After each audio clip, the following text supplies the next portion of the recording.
আসসালামু আলাইকুম। আজকে আমরা শিখব দশমিকের ভাগ করার সহজ নিয়ম। প্রথমে আমরা দেখব দশমিকের পর কত সংখ্যা। দশমিকের পর দুইটি সংখ্যা, এজন্য দুই সংখ্যার জন্য 2 ভাগ, দুই সংখ্যার জন্য একের পর দুইটা শূন্য, ভাগ চিহ্ন দিব।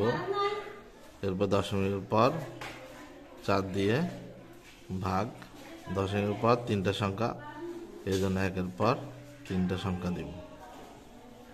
পর আমরা এটাকে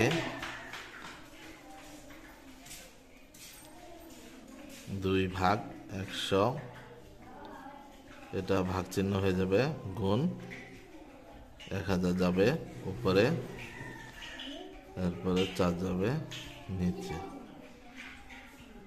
100কে 1000 দিয়ে ভাগ দিলে 10 হবে, 10 দুগুণা 20 ভাগ 4, 4 5 20।